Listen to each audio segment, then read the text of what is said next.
Are you ready for your question? Yeah, I'm ready. Okay, their question is, question number 1.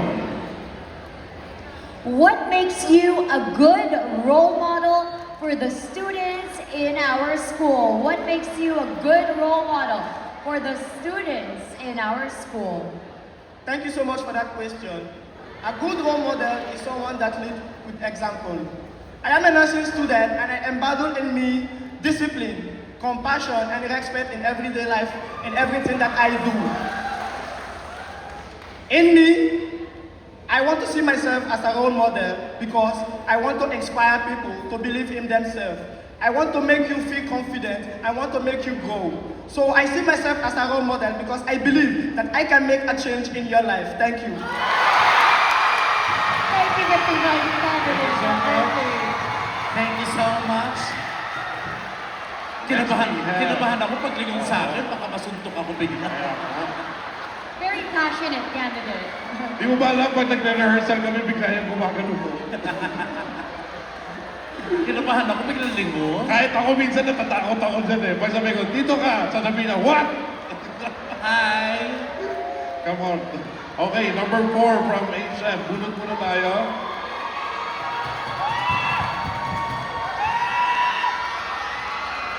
Kamusta ka, number 4? Kamusta? Kinda nervous because this is my first time joining a pageant, but I feel like I can do it. Yes, but hi ka naman sa iyong mga supporter. Maraming salamat sa pag-support simula ng pageant. Wala ako rito kung wala yung support niyo since kayo nagbibigay ng lakas loob sa akin. Yes, of course. Okay. Okay, your question is, question number 6. How can young people make a positive impact in their community? Again, how can young people make a positive impact in their community? Thank you so much for that question. I believe young people can make impact in their community by joining in their community, and I believe their small impact can change and it can cause a big impact to the community, because every little things that we do matters.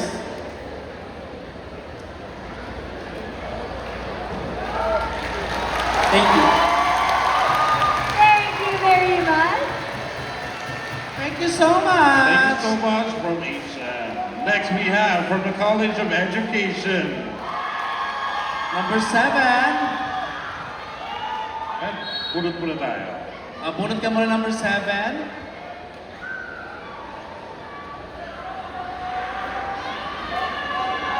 Okay, kamusta ka naman, number 7? I'm doing great and I'm really excited to not only make my family proud but also my department proud. Yes. Okay. You have So 45 seconds. And your question is question number 2. If you win the title tonight, how will you use your crown to inspire others? Again, if you win the title tonight, how will you use your crown to inspire others? Thank you for the question. Well, I believe I can inspire others by being active, responsible, and purpose-driven individual.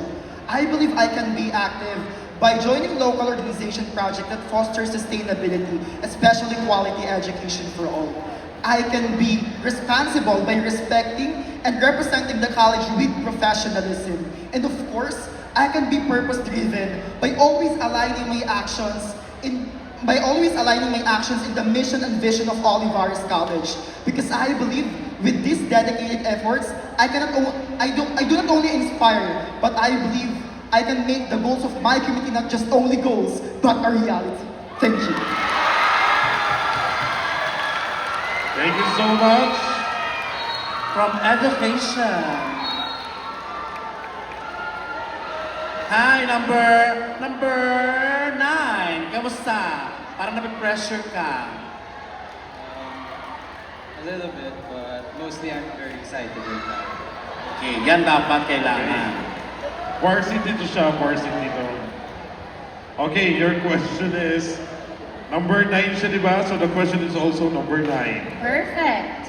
Your question is, how do you handle criticism and negative comments? Again, how do you handle criticism and negative comments? Thank you for that wonderful question. Since I was a kid, a lot of people have told me that I look like a tough person, that I'm not affected by any criticism or any negative things that people talk about me. But deep inside, I am a soft person. I'm still human. I can still get affected by the criticisms and the negative comments that people give to me.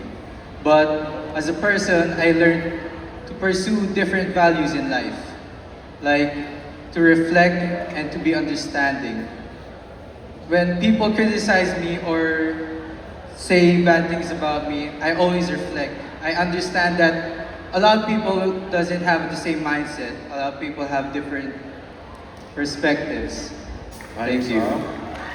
Thank you very Thank you much. so much. Candidate number 9. Number 10, College of Accountancy. Nandito ba mga taga-accountancy? Ulit ka muna. Ayan. Pati ka muna sa mga supporters mo. Thank you to my classmates, yun, sa mga tumulong sa akin. And I just want to take this opportunity to thank my parents. Nandito po sila. Thank you, Mata. Forward na. Ah. Okay. Your question is, question number 7.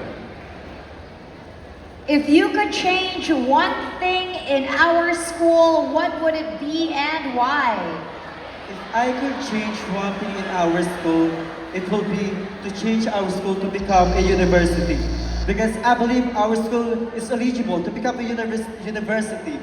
They have the quality education that they can offer to other students. We have a positive environment, and that will make me very proud. I am proud to become a Bolivarian. I am proud to be a student here. That's why Olivares College is not just a school for me, but it's also a home that I love. That's all. Thank you. Thank you very much, candidate number 10. Thank you so much. And last, finalist number 12. Hi. Yes. Yung aura niya parang artistahin, no? Oo. Pati ka naman sa mga supporters mo. Thank you to my supporters. Thank you for all the love and the support, especially from all those other departments. Thank you. Okay, your question. Is question number 11. This is the final one. It's in my hand. Okay. Okay. How can social media influence the values of today's youth? Again, how can social media influence the values of today's youth? Thank you for that question. I believe that social media is treated as a double-edged sword. That some people may believe that social media may decrease the attention span of children or create fake scenarios where children believe. However, as ates and kuyas, brothers and sisters, we should set ourselves as an example of how we should treat and use social media. And as an information technology student, it is our duty to set ourselves as an example and show the values of how we can share it throughout the whole world. To share culture, to share tradition, and to share every knowledge we love throughout the whole world and create networks for other people across the globe. Thank you.